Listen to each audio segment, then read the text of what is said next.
BFM Business, 10h, midi, l'émission 100% placement. Intégral placement, Cédric Decoeur, Guillaume Sommerer. Et comme chaque matin à cette heure-ci, on a deux traders qui sont là pour vous donner les clés graphiques techniques de la séance. Jean-Louis Cussac et Stéphane Soduteil. Bonjour à tous les deux. Stéphane, bonjour à toutes et à tous. Comment est-ce que vous appréhendez un petit peu la séance et quelles sont les clés techniques que vous avez envie de nous confier? Bien, c'est vrai qu'on évolue toujours dans cette partie supérieure du range estival, 5050-5260 points.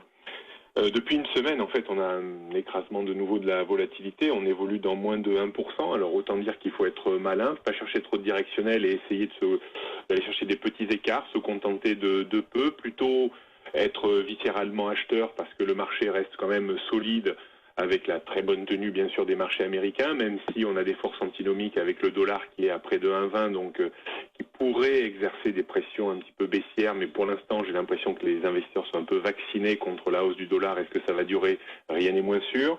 Donc d'un point de vue stratégique, je pense qu'il faut attendre des petits achats sur repli, alors idéalement vers les 5230 points pour viser pas grand-chose, 15-20 points maximum. Est-ce qu'on aura la capacité à retracer jusque-là? C'est pas certain, mais c'est quand même possible. Et je dirais qu'il ne faut pas acheter à n'importe quel niveau non plus. Alors on pourrait effectivement acheter aussi sur débordement de 5245 points pour viser une petite stratégie de rupture et essayer d'aller gagner 10-15 points parce qu'on trouvera une résistance à 5260 points.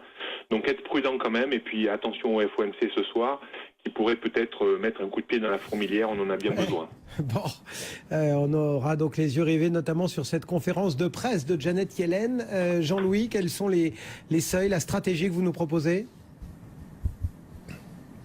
Achat sur repli, Cédric, toujours, mais bon, pas toujours faisable. Malheureusement, ce matin, encore une fois, on a vu que le marché ouvrait normalement vers 25 à 8 heures, et puis même 30, hein, plutôt vers 30, et puis après, il est descendu à 17. Alors on se dit, bon, bah, peut-être qu'on va aller chercher... de 106, voire la zone donc de 105, 195. Et puis dès l'ouverture à 9h, comme d'habitude, enfin comme souvent en tout cas, il se passe des choses à 9h. Parfois ça baisse un petit peu plus, mais là c'est parti direct à la hausse. Comme une balle, boum, c'est parti. 4 minutes plus tard, nous étions à 32, et là on est à 33.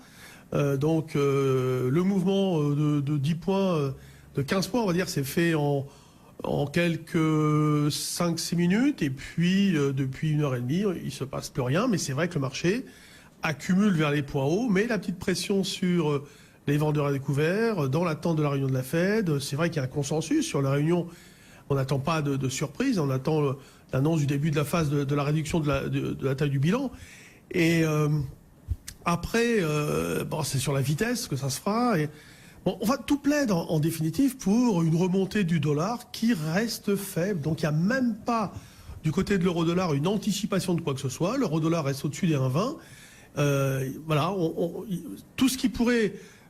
on est en train de mettre en place éventuellement des choses qui pourraient donc amener le dollar à remonter, et rien de ce côté-là non plus. Donc tout ça, c'est un peu bizarre, mais l'ensemble des marchés, hein, que vous regardez le DAX, le CAC... le SP500, etc. Tout est haussier. Parfois un peu laborieusement comme à Paris et dans la zone euro en général, parce que le DAX c'est la même chose. Sur l'SP c'est un petit peu plus fort, un peu plus marqué, un peu plus... oui, on est sur vraiment des plus hauts du plus haut. Donc difficile pour nous de travailler en direct sur le futur. Je pense que l'idée d'aller chercher des options à condition d'être formé pour ça est quelque chose d'important, je pense. Il faut s'y intéresser. C'est vrai qu'avec des volatilités implicites à un mois, elle est à 9,5 à peu près là, les options sont pas chères. Alors le pas cher, c'est le vol ce qui compte, hein, c'est pas le niveau de prix du marché. Donc c'est donné, on peut prendre des paris sur un mois avec des enjeux extrêmement raisonnables. Donc toujours à l'achat. Le retournement, pour l'instant on n'en parle même pas, il apparaîtrait... Éventuellement, l'alerte apparaîtrait, vous voyez, pour l'instant, sous 5140. Donc, bon, on a de la marge, mais en même temps, c'est 1,5% en dessous, 2%. Ça peut arriver, c'est évident. Mais voilà, de toute façon, ça ne retrace pas de 20 points. Donc, pour l'instant, ça ne s'oppose pas en ces termes. Merci beaucoup à tous les deux. Jean-Louis Cussac, donc depuis Perceval Finance Conseil, Stéphane Soduteil depuis Technibourse.